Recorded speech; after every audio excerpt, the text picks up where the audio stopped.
2029च्या निवडणुकांच्या तयारीला लागा. उद्धव ठाकरेंचे जिल्हा प्रमुखांना आदेश, तर सुप्रीम कोर्टाकडून पक्षचिन्ह परत मिळण्याची ठाकरेंना आशा.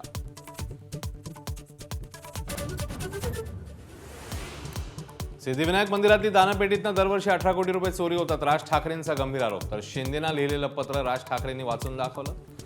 तर राज ठाकरेंचा गैरसमज झाल्याचं सिद्धिविनायक न्यासाच्या अध्यक्षांचं स्पष्टीकरण. दिल्ली आंदोलनातील दगडांवरील फिंगरप्रिंट्सच्या वक्तव्यावरून राज ठाकरेंनी घेतली फिरकी. चंद्रकांत पाटलांच्या मेंदूवरचे फिंगरप्रिंट्स पाहायचे. राज ठाकरेंची संतप्त प्रतिक्रिया.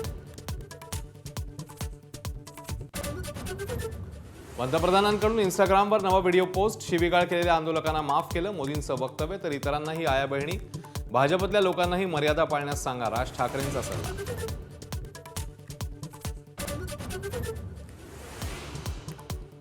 पुण्यामध्ये गृहमंत्री अमित शहांच्या हस्ते अजित डोवाल यांना टिळक पुरस्कार. राम लक्ष्मणाप्रमाणे मोदी शहांचं नाव. सोहळ्यामध्ये उपमुख्यमंत्री एकनाथ शिंदेंचं वक्तव्य.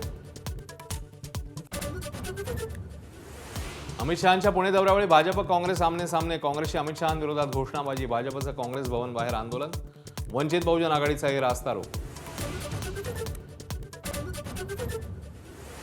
बंधू अशोक खरात दुसऱ्यांदा शिर्डी पोलिसांच्या ताब्यात. समता पतसंस्थेतल्या बनावट खाते प्रकरणी करणार चौकशी. 56 व्यक्तींच्या नावे 100हून अधिक बनावट खाते उघडल्याचं आलं होतं समोर.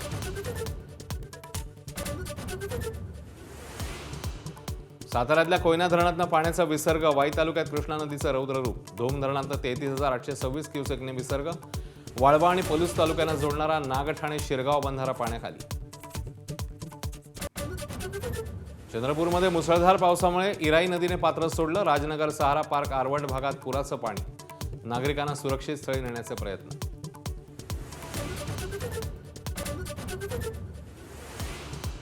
जम्मू काश्मीरच्या कुलगाममध्ये दहशतवादी हल्ला. नाव विचारून छत्तीसगडच्या 2 हिंदू मजुरांना गोळी मारल्याचा प्रकार. लष्कर ए तोयबाने घेतली हल्ल्याची जबाबदारी.